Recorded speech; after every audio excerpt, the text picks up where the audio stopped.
저녁에 주무실 때 어떤 생각을 담고 주무시는지요? 하루를 마무리하고 내일을 생각할 때 가장 마음에 담고 주무시는 부분이 아마 새벽 제단에 나오시는 것이 아닐까 합니다. 저도 자기 전에 알람을 2개를 맞춰 놓고 또 그리고 폰에 있는 알람도 맞춰 놓고 또 다시 한번 확인하고 잠자리에 들게 됩니다. 저는 청년 시절에 아무도 안 믿는 가정에서 교회를 다녔습니다. 친구 따라 교회를 가게 된 것이 지금 살고 있는 동네에서 개정까지 교회를 다니게 되었습니다. 지금 생각해 보면 아무것도 모르고 믿음이 무엇인지 정말 모르는 시간이었는데 새벽 기도에 가기 위해서 알람을 맞춰 놓고 혹이라도 가족들이 깰까봐 이불 속에 감춰 놓고 잠이 들기도 하였습니다. 시간을 놓칠까봐 걱정이 되어 일어나 4시 넘어 택시를 타고 교회를 도착했는데 이상하게 할증료를 받는 것입니다. 교회 안에 들어와 정신을 차리고 시계를 보니 2시 30분이었습니다. 한 달치 택시비를 마련해 놓고 사순절 새벽 기도일에 참석했던 기억들이 생각납니다. 시간이 지나 또 나이가 들어 결혼을 할 때는 믿는 가정에 가서 마음껏 예수 믿으라는 이렇게 어머님의 말씀도 생각나는 새벽입니다. 예수 믿는다고 또 아버지로부터 핍박도 받고 형제들로부터 핍박이 심해지자 더 이상 이제는 함께 살 수 없다고 해서 집을 쫓겨나 살기도 했습니다. 믿음이 무엇인지 말씀의 뜻이 무엇인지 모르는데 왜 그리 핍박 가운데서도 마음이 돌아서지 않았는지 스스로의 마음도 어찌할 수 없었던 시간들을 지나온 것 같습니다. 철없는 믿음이었을 때 기도만 하면 금방 응답해 주면 될 텐데 왜 그리 야속하게도 기도의 응답이 되어지지 않았는지 또 기도를 아무리 해도 달라지지 않고 변하지 않는 가족들을 위해 참 애태웠던 시간도 있었던 것 같습니다. 아직도 하나님의 뜻을 알기에는 너무나 많이 부족하지만 그 부르짖는 시간들을 통하여 애태웠던 시간들을 통하여 하나님은 결코 우리의 기도에 우리의 또 이렇게 삶에 무반응으로 계시지 않았다는 것을 깨닫게 됩니다. 삶의 문제 앞에 하나님의 도움을 구하는 지체가 계시다면 아직까지 아무런 응답이 없다고 낙심하거나 마음을 졸이지 않으시기를 기원드립니다. 새벽 어둠을 뒤로하고 피곤한 육신을 뒤로하고 이렇게 주님 앞에 나와 드리는 예배, 기도를 통하여 하나님은 우리가 알지 못하는 크고 비밀한 일을 우리의 삶을 통하여 이루고 계심을 고백드립니다. 우리의 작은 신앙 가운데 결코 놓치지 않고 들으시는 그 기도를 통해서 하나님은 우리의 때가 아닌 하나님의 때에 이루고 계심을 이 아침에 우리 예배를 통하여 믿음으로 고백드리게 됩니다. 우리가 살고 있는 세상에는 아직도 또 특히 믿음으로 살아가는데 아직도 우리가 많은 장애물들이 우리 곁에 있음을 봅니다. 때로는 주일에 직장에 출근을 해야 하는 경우도 있고 억울한 일에서도 참아야 하고 믿지 않는 가족들이나 사람들로부터 또 냉대와 차별, 신앙의 자유가 있는 현실에서도 여전히 주어지는 부분들입니다. 예수님께서 제자들의 짝을 지어 복음을 위해 세상에 보내실 때 그들만 가게 하신 것이 아니라 예수님께서도 동행하시고 그들을 통해 하나님 나라가 전해지게 해주셨습니다. 오늘 우리가 함께 읽은 본문 40절 말씀에 너희를 영접하는 자는 나를 영접하는 것이라고 말씀하시는데 이 말씀은 가는 곳마다 주님께서 그들과 함께 하신다는 의미가 담겨 있습니다.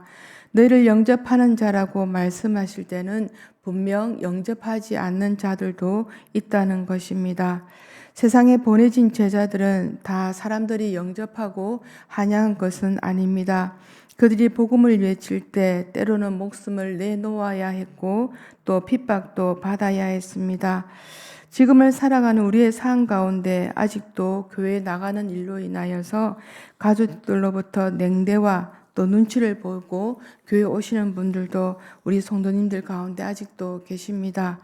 예수 믿는다는 이유로 힘든 상황 가운데서도 아직까지 겪어내어야 하는 일들이 많이 있음을 만나게 됩니다.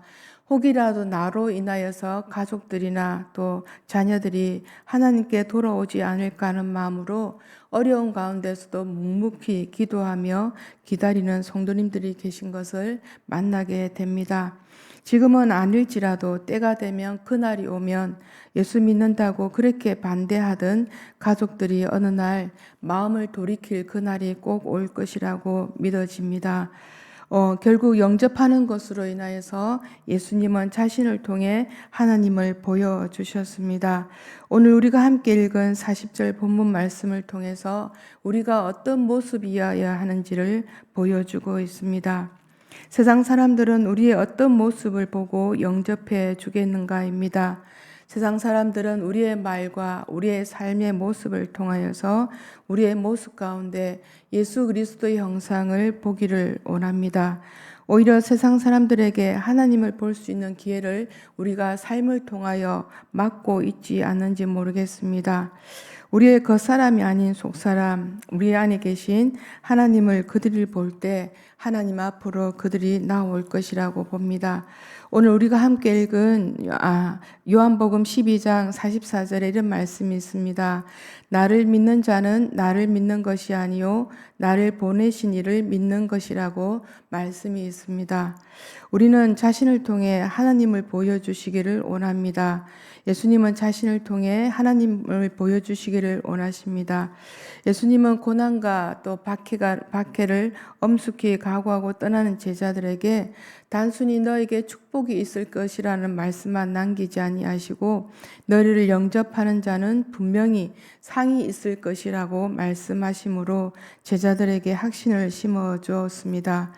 예수님은 우리에게 받을 상의 종류를 말씀해 주시는데 우리가 어떤 마음으로 영접하는가에 따라 하나님으로부터 주어지는 상은 달라집니다. 사랑하는 성도님, 복음을 접할 때 두근거렸던 마음, 또 두근거림이 있었던 그 말씀을 우리의 마음에 담고 있으신 부분이 있으십니까? 말씀을 통해 우리의 마음가짐이 중요하다고 말씀하십니다. 선지자들은 하나님의 부르심에 의해 선택된 자들인 만큼 모든 사람들이 다 선지자 일을 할 수는 없습니다. 그러나 선지자들은 복음을 위해 자신의 목숨을 내어놓고 전하기도 합니다. 복음을 전하는 자의 마음으로 영접할 때 우리가 그와 같은 상을 주시겠다고 말씀합니다. 사도행전 22장 14절에 이런 말씀이 있습니다. 그가 또 이르되 우리 조상들의 하나님 너를 택하여 너로 하여금 자기 뜻을 알게 하시며 저 의인을 보게 하시며 그 입에서 나오는 음성을 듣게 하셨으니 라는 말씀이 있습니다. 성경에서 말하는 의인은 어떤 사람을 두고 말하고 있는 것일까요?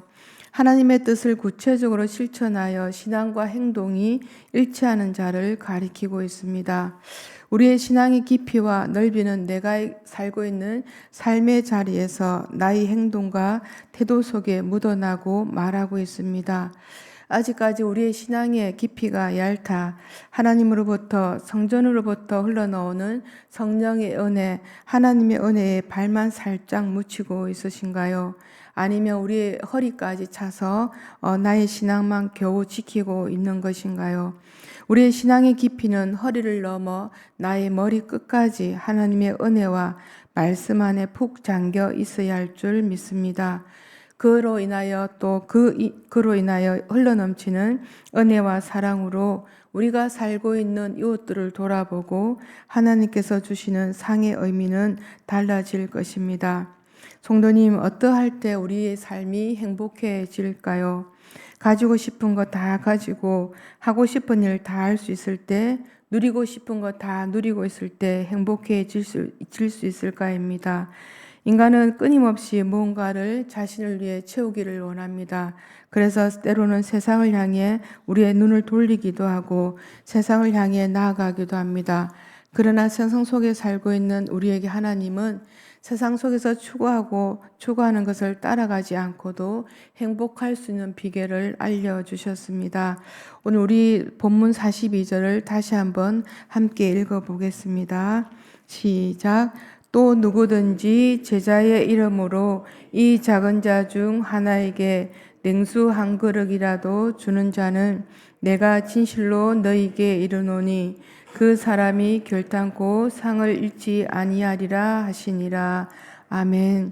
예수님은 당신의 제자들을 더욱 친근한 표현으로 작은 자라 부르셨습니다. 작은 자는 흔히 배우는 자나 미천하고 소외된 자들을 의미하지만 본문에서 선지자, 의인, 제자가 포함되는 넓은 의미를 담고 있기도 합니다. 왜냐하면 선지자나 사도들 그리고 의인들은 세상의 사람들로부터 핍박을 받고 철저히 무시당했다는 점에서 분명히 작은 자들이기 때문입니다. 목이 타는 사람들에게 가장 필요한 것은 무엇이겠습니까? 바로 냉수 한 그릇입니다. 성도님들께서 잘 아시는 테레사 수녀는 이렇게 말합니다. 가장 큰 병은 결핵이나 문둥병이 아니라 아무도 돌아보지 않고 아무도 사랑하지 않고 아무도 필요치 않는 바로 그것이라고 또 수녀는 말하고 있습니다. 육체의 병은 약으로 고친다고 하지만 우리가 느끼는 고독과 절망은 아무 것으로도 고칠 수 없고 오직 따뜻한 사랑뿐이라고 그 테레사 수녀는 말하고 있습니다. 배고픈 사람에게 한 개의 빵 외에는 그 어떤 것으로 사랑을 설명할 수 없을 것입니다. 마태복음 25장 40절에 이런 말씀이 있습니다. 지극히 작은 자 하나에게 한 것이 곧 내게 한 것이라고 주님은 말씀하십니다. 사랑하는 성도 여러분, 우리 곁에 혹 작은 자 한 분이 계신가요? 그 작은 자가 우리 곁에 있는 한 우리는 결코 그냥 지나쳐 버려서는 안 될 것입니다. 이 땅에 오신 예수님은 사시는 날 동안 마지막까지 그 가난하고 병들고 소외된 자들 속에서 그들과 함께 하셨음을 보여주셨습니다.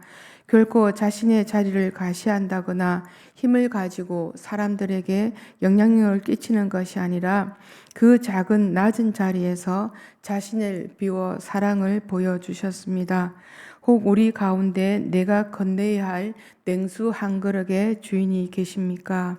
그 작은 자가 우리 마음에 있는 한 우리 눈에 들어올 때 우리는 하나님으로부터 주시는 상을 받을 수 있습니다.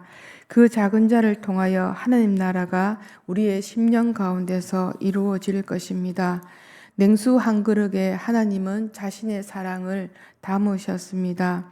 하나님은 우리에게 큰 것으로 나눠 주라는 것이 아니라 내가 가지고 있는 작은 것, 그 작음을 통해 큰 것을 이루어 가시기를 바라고 계십니다. 마음을 담아내는 건네는 말 한마디, 따뜻한 눈길을 또 가까이 다가가 건네는 손길에 하나님의 사랑은 흐르고 있습니다. 이 자리에 일어서면 우리는 오늘도 세상 속으로 나아갑니다. 조진 삶의 자리에서 함께 해야 할 사람들이 우리 주변에 있습니다. 우리가 건네는 작은 일상 속에 우리의 마음이 어떠한가에 따라서 하나님 앞에 기억되는 삶의 모습이 되어집니다. 하나님 앞에 어떤 모습으로 살아가고자 삶의 모습을 그려보았다면 세상의 그 어떤 힘보다 하나님을 의지하며 다 함께 힘차게 발걸음을 내딛기를 기원드립니다. 오늘도 우리와 동행하시는 하나님의 손길이 있기에 우리는 두려워하지 않고 삶을 향해 나아가겠습니다. 우리 모두가 오늘 이 한날도 승리하는 복된 날이 되시기를 간절히 기원드립니다. 하나님 아버지 감사를 드립니다. 오늘도 주님 앞에 나와 드리는 예배를 통하여 우리의 삶 가운데 하나님의 뜻이 이루어지기를 간절히 소원합니다. 하나님께서는 우리에게 큰 것을 나누라는 것이 아니라 아주 작은 것 하나를 통하여 하나님의 나라가 이루어지기를 원하고 계십니다. 하나님, 우리 모두가 그 하나님의 마음, 하나님의 뜻을 알고 오늘도 삶 가운데 나아가고자 합니다. 하나님, 우리와 동행하여 주시고 우리의 삶을 통하여 하나님의 뜻이 이 땅 가운데 우리의 삶 가운데 이루어지기를 간절히 또 기도드립니다. 이 시간 올려드리는 열물 가운데 하나님 축복하여 주시고 오늘도 삶 가운데서 하나님께 올려드린 귀한 기도의 제목들이 이루어지기를 간절히 소원드립니다. 이제는 우리 주 예수 그리스도의 은혜와 하나님의 사랑과 성령의 교통하심이 우리의 작은 것을 통하여 큰 것을 이루고자 원하시는 하나님의 뜻을 알고 오늘도 세상 속으로 나아가고자 다짐하는 성도님들 삶 가운데 삶의 이정 속에 함께 하시기를 간절히 축원드리옵나이다. 아멘. 이 시간 주님의 이름을 부르며 우리의 가지고 나온 기도의 제목